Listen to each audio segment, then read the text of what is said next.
Olá pessoal, estamos começando mais um De Boa na Lei. Lembra que no nosso primeiro programa falamos que nós não íamos falar de direito com juridiquês.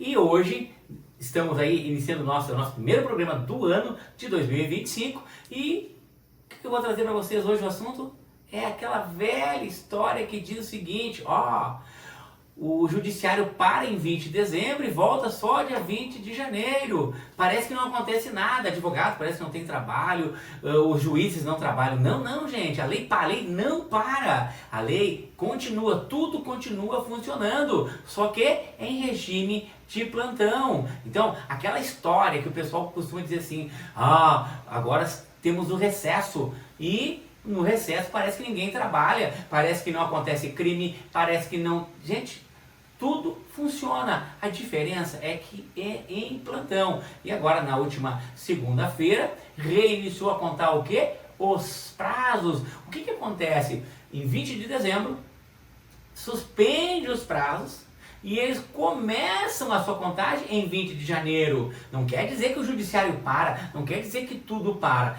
Claro que não vai funcionar freneticamente como funciona, mas tem plantão e a lei continua. Então, gente, não vamos tirar essa imagem de que as pessoas têm de achar que por 30 dias para tudo. Ninguém é preso, que não acontece, nada funciona. Não, são apenas os prazos que estão suspensos. E agora, 20 de janeiro, né? Tudo voltou ao normal quanto à questão dos prazos. Então, para que vocês possam entender, compreender, tudo funciona, tá bom? E, gente, hoje, né, nosso De Boa na Lei, o Dr. Solon, que é o que está encabeçando esse projeto aí do De Boa na Lei, nesse nosso podcast, ele vai agora falar para vocês como funciona isso dentro aí do judiciário sem juridiquês. Dr. Solon, a palavra é sua. Olá, novamente é um prazer fazer parte desse projeto e estar nesse segundo vídeo de continuidade do nosso podcast, trazer realmente o direito de uma forma clara, objetiva, sem muitos termos técnicos, para que todo mundo tenha acesso ou pelo menos consiga esclarecer de forma sucinta algumas dúvidas que acabam surgindo. Tá? O Dr. Márcio trouxe realmente a questão do recesso judiciário, que é toda a questão de por mais que o judiciário teve o período ali, final do ano, de 20 de dezembro a 8 de janeiro, que realmente esteve fechado, mas ele estava de plantão, o judiciário atendia demandas de plantão, essas mais urgentes, e de 8 a 20 de janeiro, que foi a segunda que passou, o judiciário estava trabalhando em trabalhos mais internos, tá? Já estava com algumas demandas internas, mas efetivamente agora, na segunda-feira, que ela realmente retomou os prazos, retomaram as audiências, tá?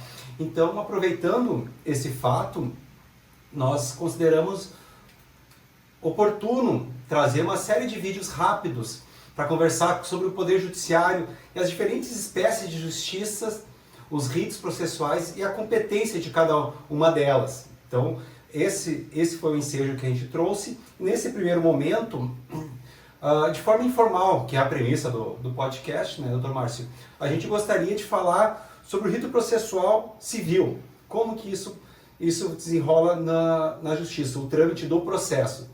Lembrando que os ritos processuais eles são a forma jurídica prevista em lei que o processo ele vai se desenrolar, ou seja, a forma que ele vai tramitar. Então, esse é o tema de hoje. O rito civil ele é a regra para o processo previdenciário, em alguns aspectos para o processo trabalhista e de forma específica ele é para o processo civil. O que é o processo civil? O processo civil ele compete às relações interpessoais, entre pessoas, contratos e obrigações. Isso que compete ao processo civil. Tá? Em termos práticos, o processo ele inicia com a petição inicial. Você contrata um advogado ou por conta, ele inicia o processo, tem alguma demanda, é narrado os fatos, é narrado o direito e é realizado o pedido. Essa petição inicial ela vai para o judiciário, o juiz analisa ela, se tiver tudo dentro dos conformes, ele determina a citação da parte ré, tá? A parte ré ingressa no processo através da contestação, faz a defesa técnica, arguindo matérias de direito, realmente o autor não tem direito, ou o autor tem direito até aqui, então faz as limitações. Tem questões técnicas, daqui a pouco ele pode arguir uma preliminar, esse juiz não é competente por causa dessa matéria, o valor está errado, o trâmite processual é outro, então isso ele pode alegar em contestação. Ato contínuo, na sequência, na verdade, o processo vem para a réplica, que é a manifestação do autor, para se manifestar dessa defesa. Tá? Ele faz a nova manifestação e o juiz saneia o processo. O que é sanear o processo? Verifica se realmente está tudo dentro dos conformes e intima as partes para a produção de provas. Elas podem juntar mais documentos, solicitar perícia técnica, perícia médica, perícia contábil. Tá? Realizado todas as diligências pro processo dessas questões de prova, o feito vai para a sentença. Quando o processo está em sentença, né, doutor Márcio, os clientes costumam perguntar, o processo está para julgamento, quanto tempo o juiz tem para sentenciar? Isso não tem prazo legal.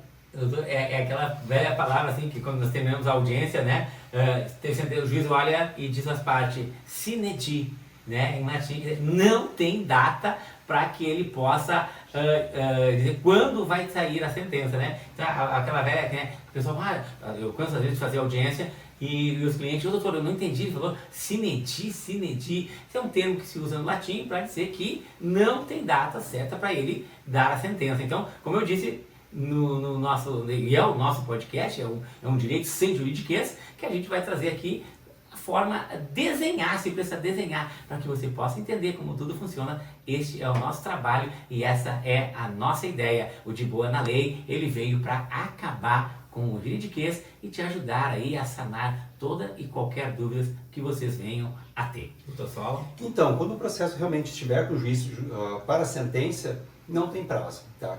Eventualmente, a gente não gosta de estipular prazo, mas em regra, em torno de 1 ano, sai uma sentença. Tá? Saindo essa sentença, cabe recurso ao Tribunal de Justiça, no rito civil, que hoje é o tema. Cabe recurso ao Tribunal de Justiça. Os Tribunais de Justiça ficam nas capitais de cada estado. Esse recurso é julgado na capital no Tribunal de Justiça. Tá? Eventualmente, diferente do primeiro grau, ele é um acórdão, que são 3 desembargadores que têm aquela decisão. Saindo a decisão chamada acórdão, tá? Ainda cabe recurso para as turmas superiores, tá? Para o STJ vai caber quando a matéria não for constitucional, for infraconstitucional. O que é infraconstitucional?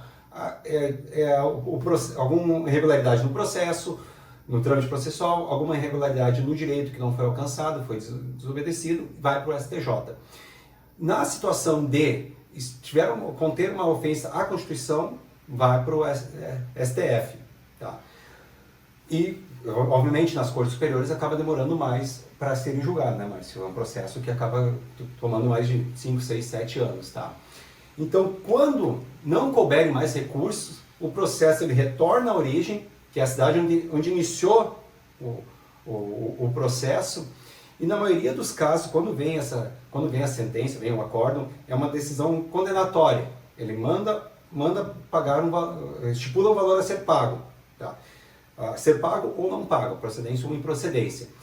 Tendo a procedência, a condenação, vai se iniciar uma execução, onde é cobrado judicialmente o débito. Meios coercitivos, meios de cobrança, penhora de conta, penhora de veículos. Então, é isso que acontece na sequência. Tem o processo de conhecimento, que é esse que eu lhe falei, é bem extenso, e depois a execução, que a gente não vai entrar muito no mérito. Então, de forma sucinta, esse é o rito processual civil. Tá? Ele é um dos principais ritos que a gente presencia na advocacia e no direito. Tá? E ele é muito comum acontecer. A maioria das demandas são de acordo com esse rito. E então, gente, como a ideia é a gente trazer um conteúdo enxuto, né? Para que não fique um negócio chato, que a gente vai falar de lei, e aí, né, vai voltar alguém pegar aqui um VADMEC e ler, né? VADMEC é onde tem todas as leis, né? De previsão, então ninguém vai ler. A ideia sempre é essa, é que a gente possa trazer para vocês um conteúdo enxuto, que você possa entender, compreender como tudo isso funciona. Então, perceberam por que demora? Gente, é incrível. Às vezes nós temos processo aí que ele dura anos e anos e anos, e às vezes o cliente, doutor, mas veja bem, já fazem 4 anos. Isso mesmo. Imagine quando se passa por um inventário. Inventário que tem a briga. Inventários, né? Para quem tem uma ideia aí, se quiser dar uma procurada, vai ter aí, vai no Google, tem um inventário que já durou mais de 100 anos. Isso mesmo. Se tiver com alguma dúvida, eu te desafio, consulta o Google. Então, o processo realmente, ele pode demorar muito, muito, muito tempo. E é comum isso. Perceberam? Então, entra com ação, o outro faz contestação, o outro faz réplica, marca-se audiência, junta-se prova, faz perícia. Gente, é algo que é interminável, às vezes, e de fato é interminável. Interminável, o que eu quero dizer com isso? É que raramente nós temos um processo que ele termina em 6, 7, 8 meses, 1 ano. É raro esse processo, principalmente, né, na esfera civil, certo? Então, gente, a ideia aqui do podcast é essa, é trazer essa informação, é te explicar por que demora. Eu liguei pro meu advogado, ele não atendeu.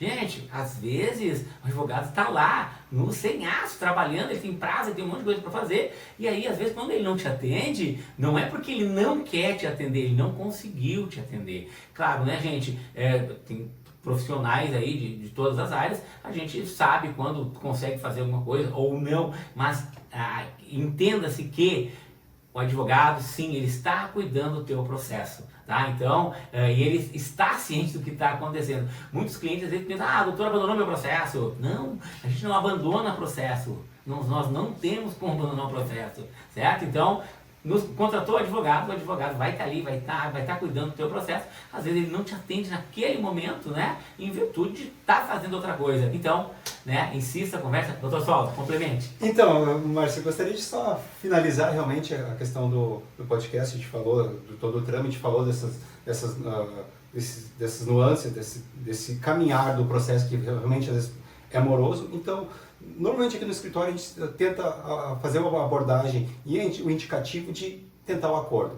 Tentar sempre o acordo desde o início do processo, tentar fazer uma negociação. Óbvio, às vezes a parte é relutante, mas se tu trouxer bem o direito, trouxer bem as provas, tu consegue tensionar para fazer um acordo. Que ninguém quer esperar 5, 6, 7, 8 anos um processo, porque no final o devedor pode não ter condições de pagar, vai ter uma sentença de quadro. Então realmente a gente gosta de trazer a questão do acordo muito, muito presente por causa dessa dificuldade da demora judiciária. Não querendo culpar o judiciário da demora, mas realmente tem bastante demandas, tá? Então a gente sempre trata, quando está na justiça, acordos, antes de entrar na justiça, tentar fazer essa judicial. Então esse acaba sendo um norte de indicativo aqui no escritório e tanto na nossa advocacia, né, Márcio? Então, te agradeço a atenção de todos e até a próxima.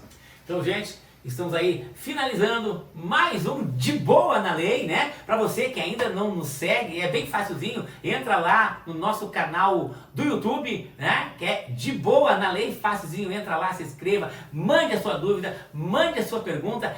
Não fique com dúvida. O De Boa na Lei, ele veio para quê? Para te ajudar a facilitar aquilo que muitas vezes, né, o juridiquês não deixa que você consiga entender. Vem com a gente, faça a sua pergunta e, gente, ela vai ser respondida, ó. Garanto isso para vocês, tanto eu como o Dr. Solo, como a Pietra. A Pietra também vai estar ali respondendo, vai estar com a gente. O Iago, gente, vem com a gente, mande a sua dúvida, não fique com dúvida. O De Boa na Lei, ele está aí para te ajudar a explicar aquele juridiquês que você não entende. Então, a todos que estiverem assistindo hoje, vão assistir de noite, amanhã de manhã, sei lá que hora tu vai assistir. Então, para você, um forte abraço, fique com Deus e nos acompanhe no De Boa na Lei. Não esquece lá, segue o nosso canal. Forte abraço, tchau. Tchau, tchau.